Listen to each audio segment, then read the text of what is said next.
27 ذوالحجۃ الحرام کو حملہ کیا تھا اور خنجر مارا تھا، اور اس کے بعد یکم محرم تک آپ حیات رہے۔ اس کے بعد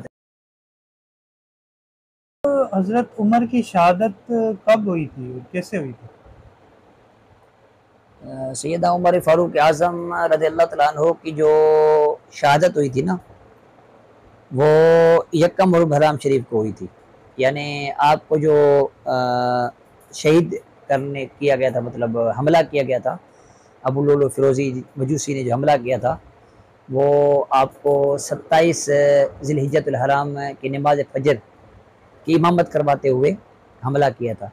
اچھا، امامت کرواتے ہوئے؟ جی جی، نماز پڑھا رہے مطلب تھے۔ وہ حضرت عمر فاروق امامت کرا رہے تھے؟ جی جی، نماز پڑھا رہے تھے۔ تو وہ کیا بیچ میں سے اس طرح وہ خنجر جو ہے نا، وہ کیا کہتے ہیں، زہر والا لے کر کھڑا تھا، اور اس نے جو ہے نا پھر حملہ کر دیا۔ وہ نماز پڑھ رہا تھا؟ ہاں، نماز میں شامل تھا، نماز میں شامل تھا اور پیچھے سے اس نے حملہ کر دیا۔ جب فاروق اعظم جو ہے نماز کے لیے کھڑے ہوئے امامت کے لیے، تو امامت پہ آپ نے حملہ کیا، نماز فجر کے اندر۔ مجوسی تھا، اور پوری ہسٹری اس کے ٹائم تو نہیں ہے ہسٹری بیان کرنے کا، لیکن 27 ذوالحجۃ الحرام کو حملہ کیا تھا اور خنجر مارا تھا، اور اس کے بعد یکم محرم تک آپ حیات رہے۔ اس کے بعد وصال کر گئے۔ خون اتنا بہا تھا سیدنا فاروق اعظم کا۔ پھر جو ہے لیکن نماز کا اہتمام بہت کیا آپ نے، جب ہوش آتا، نماز کا وقت آتا، نماز آپ ادا کرتے تھے فاروق اعظم رضی اللہ تعالیٰ۔ یکم محرم الحرام کو ہی جو ہے ان کی جی جی، شہادت ہوئی، پھر ان کو دفن کیا نبی پاک علیہ السلام کے پہلو کے اندر دفن کیا گیا۔ تو جو حملہ ہوا تھا وہ 27 کو ہوا تھا، اور جو شہید ہوئے تھے، وصال فرمایا تھا، تو وہ یکم محرم کو فرمایا تھا۔ ان کے فضائل تو بہت سارے ہیں، آپ کو پتہ ہے۔ بالکل، نبی پاک علیہ السلام نے ان کے بارے میں بہت ساری احادیث کے اندر فضائل کو بیان کیا ہے، اور قرآن کریم کی آیات یہ بات کے اندر بھی ان کے بارے میں کئی قرآن کی آیات ہیں جو ان کی رائے کے مطابق بھی آئی تھی، اس کے علاوہ فضائل کے مطابق بھی آئی ہیں، اور بھی احادیث کے اندر فضائل ان کے ہیں۔ تو اللہ پاک کے یہ پیارے بندے تھے، جنتی صحابی تھے، قطعی جنتی صحابی تھے۔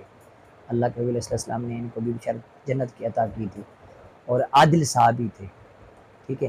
اور ان کی برکت سے اسلام کو شجاعت اور ایک جرت اور ایک قوت ملی، جب اسلام لائے تب بھی، اور جب خلیفہ بنے تب بھی اللہ پاک نے ان کے صدقے اسلام کو عزت بخشی۔ بیچتے لوگ ان کی بارے میں گستاخی کرتے ہوں گے، عزت دار لوگ فاروق اعظم کبھی وہ نہیں کے خلاف بیعت بھی نہیں کریں گے۔ اللہ نے جن کو یہ بخشا ہے، کیونکہ اللہ پاک نے ان کی عزت و حرمت کو بیان کیا ہے اللہ کے حبیب علیہ السلام کی زبانی، تو اس کو پڑھنا چاہیے، سمجھنا چاہیے۔ اگر آپ کو پتہ نہیں ہے تو آپ رابطہ کریں، ہم آپ کو دکھائیں گے کہ کہاں پر اللہ کے حبیب علیہ السلام نے فاروق اعظم کے عمر فاروق اعظم کے فضائل کو بیان کیا ہے، اور اللہ کے حبیب علیہ السلام نے یہاں تک فرمایا کہ اگر میرے بعد کوئی نبی ہوتا تو عمر فاروق اعظم ہوتے، یعنی اتنا اتنی بڑی بات ہے نا، بڑی بات۔ اور عمر فاروق اعظم ایسی شخصیت ہیں کہ ان سے بہتر پر سورج نہیں طلوع ہوا، اس طرح کی بات، یعنی اتنے فضائل بڑے بڑے ان کے بیان کیے گئے ہیں۔ تو ان کی جو آرائے عرس یکم محرم کو، تو ہم کو عقیدت کے ساتھ منانا چاہیے، اور اس سارے ثواب بھی کرنا چاہیے، ان کے فضائل و برکات بیان کرنے چاہیے، سیرت پر بھی بات کرنی چاہیے، اور ادب جتنا کیا جائے اتنا اچھا ہے۔ انشاءاللہ ان کی برکت سے اللہ تبارک و تعالیٰ، دیکھیں نا، اللہ کے حبیب علیہ السلام کے پہلو میں آرام فرمائے، صدیق اکبر بھی اور عمر فاروق بھی، اور اللہ کے حبیب علیہ السلام کا رشتہ بھی ہے، یعنی دونوں سسر بھی ہیں۔